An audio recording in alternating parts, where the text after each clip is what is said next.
Hi, I'm Johnny London. This week I've got quite a challenge ahead of me. I'm currently moored at Fobney Lock, just west of Reading. So I've got Fobney Lock itself to negotiate, which has quite a strong weir on the other side of it. Then I've County Lock, which is in the heart of Reading town itself, and that, believe it or not, has a set of traffic lights. After that there's Blake's Lock, which should be straightforward enough, and that takes me out onto the Kennet mouth, where I shall turn left, heading northwest to take the route up the Thames and to head to Oxford. I'm hoping to achieve all that in 7 days, so as usual, let's see what happens.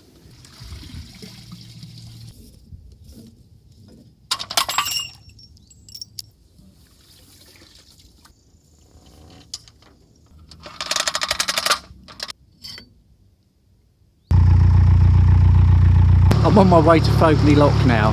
It's only a matter of yards. I'm really looking forward to this cruise. It's going to be a good one. Someone's moored what looks like a yoghurt pot right in front of the landing stage. That, coupled with the fact that it's on a bend, just makes it really difficult for me to get in there now. Well, there's a stroke of luck. Just as I'm coming into the landing stage, quite badly I might add, I've noticed there's a boat in the lock coming up, so that's good news for me. They'll come through, leave a gate open, and I can hop straight in there. In fact, as it turns out, there are not one but two boats to come out of the lock before I can make my way in.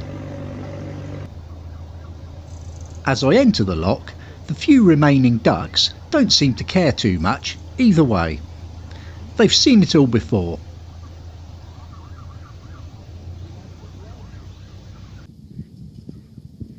In due course, they relocate to the bank. In this situation, it's not going to be possible to do that trick and just pull the boat through on the rope. I've got quite a large bridge behind me which I can't get around. So I'm going to climb back down the lock ladder, power the boat through and try and stop at that landing stage there, the one that's got the weir right on it. So let's see what happens.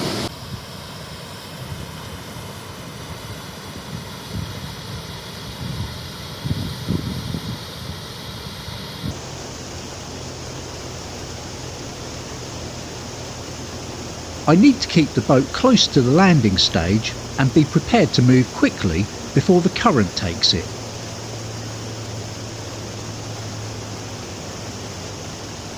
Here I am, springing into action.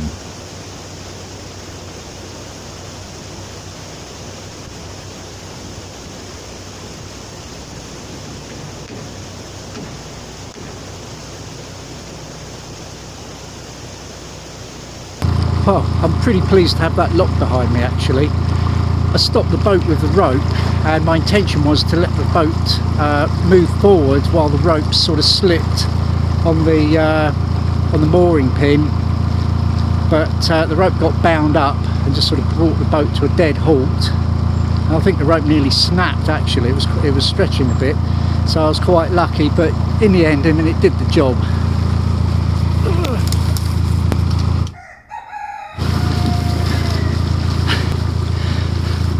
I think I need to come past here with the hedge trimmers.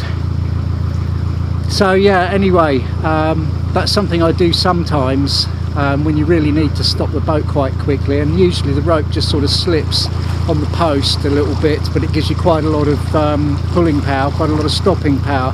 But this time I could see it was going to bind up, and it did bind up, and the rope took the strain luckily.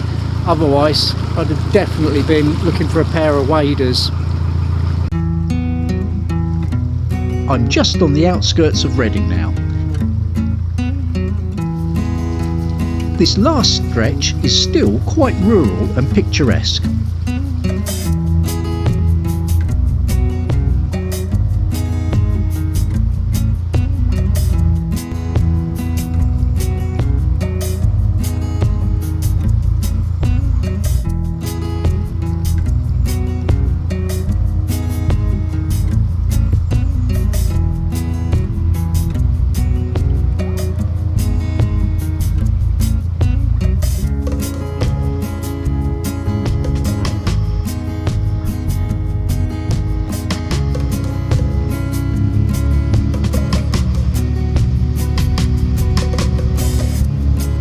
slightly rusting hull of a narrowboat in someone's garden. Maybe it's their shed.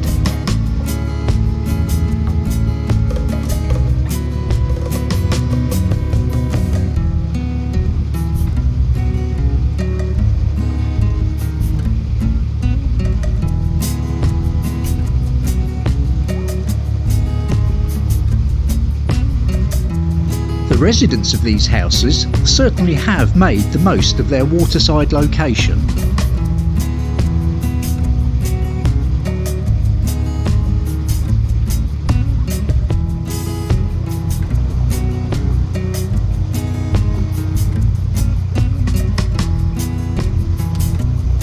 Now I begin to near the town centre.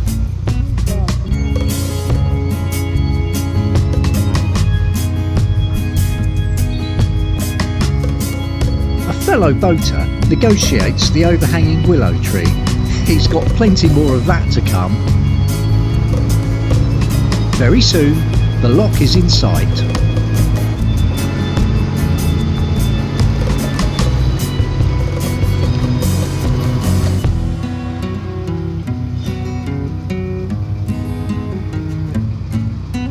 Despite all the obstacles, I've made it to County Lock.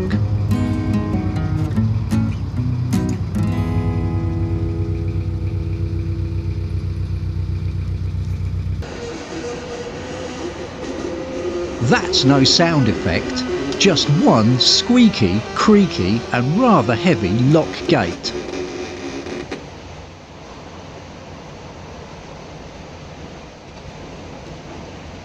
Annoyingly, each gate has not one but two paddles. Another boat joins me in the lock, so neither of us have to use the rather small and inadequate landing stage. And they very kindly go and press the button on the traffic lights for me, which soon turn to green. Reading town centre, here I come.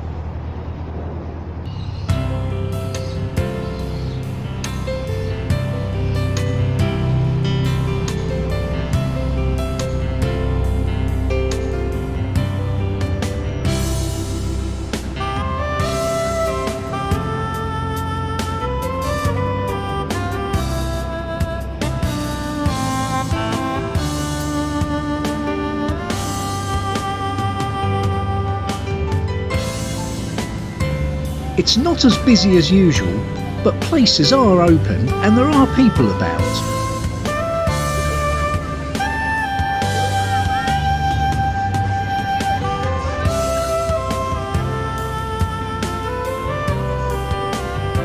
How fortunate that they decided to make a feature of the canal rather than to just cover it up. Numerous bridges allow easy access from one side of the town to the other.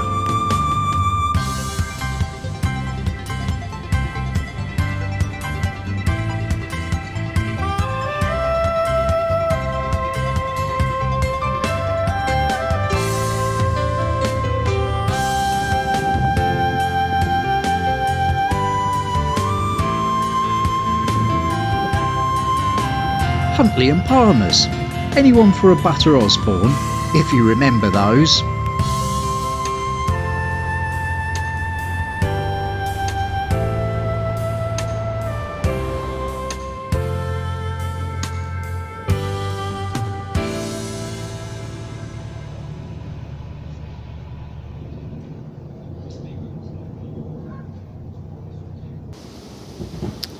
Well, here I am at Blake's Lock. Unfortunately the office is closed, so I'll have to do the lock myself, but that's not too much of a problem.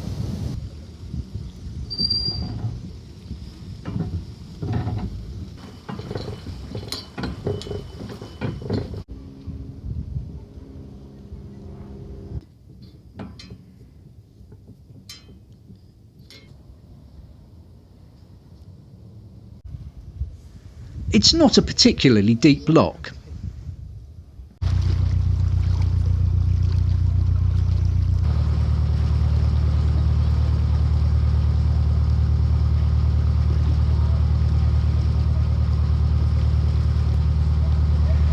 This is it. I'm now heading out of the Kennet mouth and onto the Thames. And it's not very far at all before I encounter Caversham Lock. I'm in luck. It's manned and I barely have time to grab my camera before I'm out of there. Even a full-width narrowboat looks tiny on the Thames. Well, here I am out on the Thames, just done Caversham Lock, or I should say a very nice lady lockkeeper just did Caversham Lock for me. Didn't have to do much myself, although being single-handed in a manned lock isn't that advantageous, because they do like you to have 2 ropes on the boat, which makes it a little bit tricky, especially if you can't throw ropes like me. But anyway, the sun's shining and I'm going to progress on a little bit, see how far I get.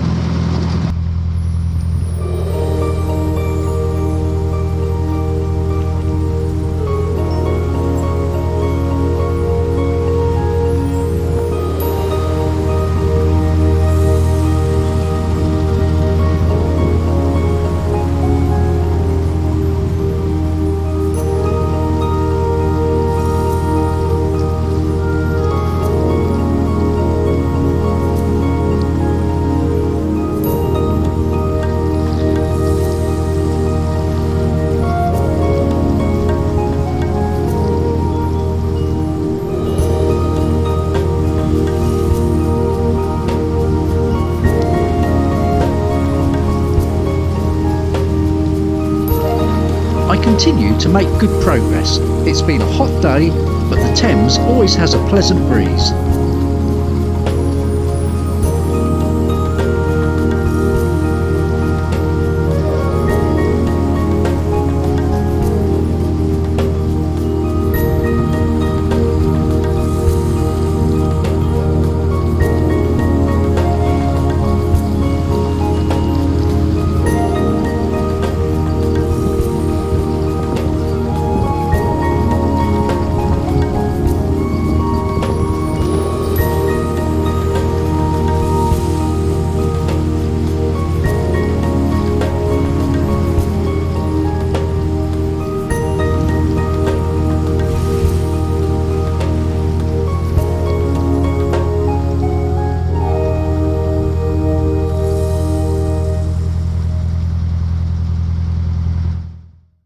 Oh, this is just fantastic.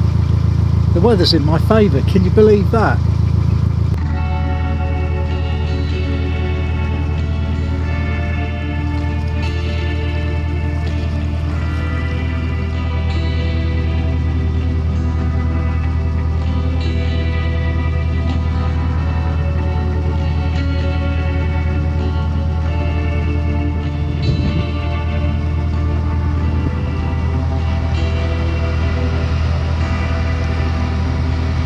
There are moorings here, but it's rather too near the railway line for me.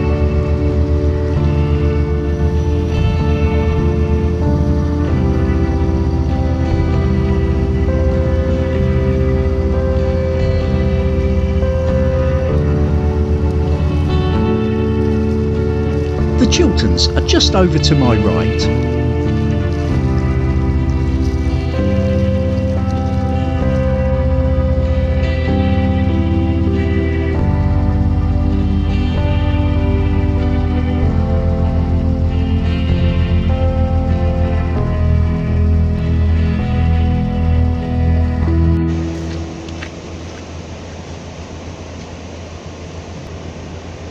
Now I'm at Maple Durham Lock.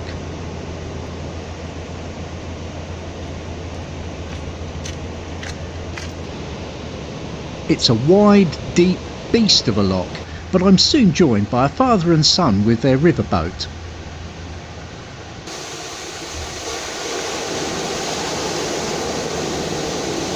They lend a hand operating the lock while I hold on tight to the boat from the lock's edge via the centre line.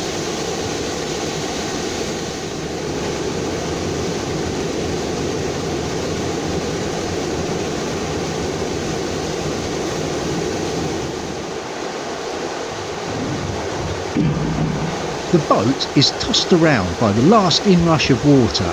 Just as well, I always stow everything away properly before a cruise.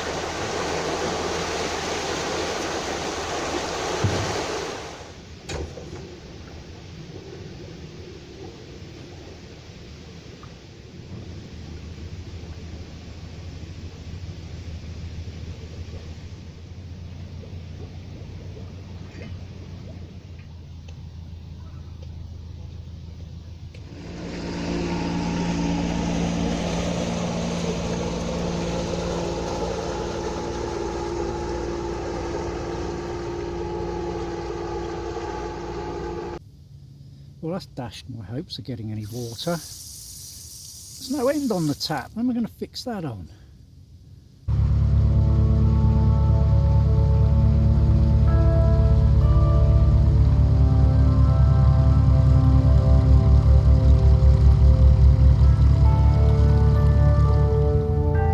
I venture onward in search of a mooring for the night. Well, this is the trouble with rivers. Beautiful though they are, moorings can be hard to find. There was a mooring on the actual Nicholson's book, which didn't exist, along with a water tap that didn't exist, or it did exist but the end was broken off so you can't use it, so I didn't manage to get any water. All around here there are boats just sort of dotted in between the trees in various places. I tried to get in somewhere just back there and it was too shallow. You know, you get to the bank and the boat just starts getting very, very tippy, and so you'd be moored, you know, with quite a bit sticking out at one end and on the wonk really. Like that, it's very difficult to get the ropes nice and tight. You know, you get dragged around every time there's wash from passing boats. It's quite annoying, but it's getting on now and just want to find a spot really. You wouldn't think it'd be so difficult, but the sun's high in the sky and it's very picturesque, so I'll keep pootling along and I'm sure something will turn up.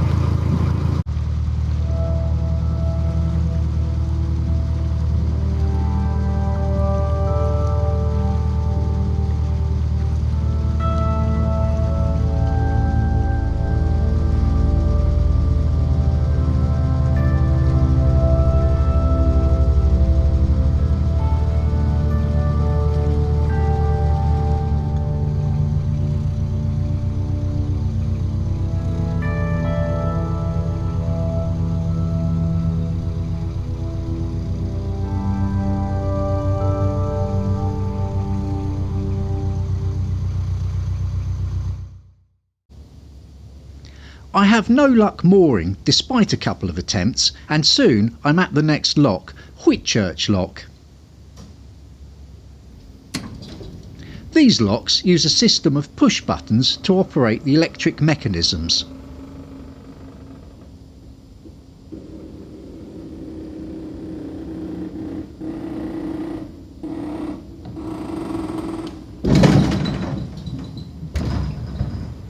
I've just finished this lock. Someone gave me a hand actually, and they said there's somewhere to moor about 5 minutes up the way there on the left, so I'll be ready to put my feet up and have a cold one, I tell you that for nothing. I've no need to stop and close the lock, as another boat is waiting patiently to go in after me. I'm heading off, almost literally, into the sunset.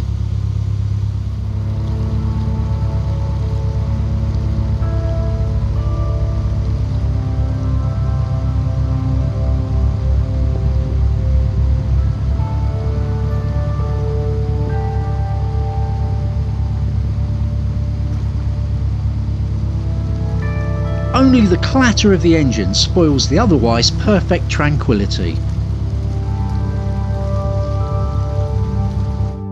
Well, I'm finally moored for the night.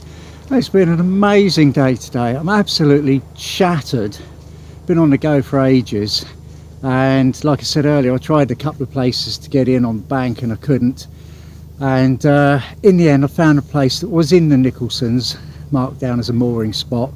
I nearly went past it because it's just a load of trees and bushes with one or two boats sort of stuck in them, but I'd spoken to someone else at the last lock and they said this was it, so I thought, well, it must be, and it's nearly dark. So anyway, I've managed to get moored, found a nice little spot, and I tell you what, this is a brilliant location. I could just hear the chap I was talking to just knocking his pins in up there. They do carry those things, but this location is, I'll sweep round with the camera in a minute. This is just an amazing location, and it really is. So, you know, patience has been rewarded, and I'll tell you what, it's going to be a hot shower and a cold bottle of cider. And best of all, I finally got to deploy the mega plank. Look at that, 12 feet of sheer wood.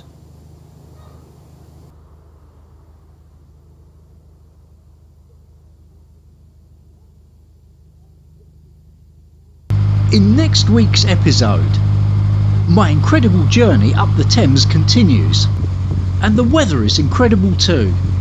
Plus, there's scenery to match. So join me then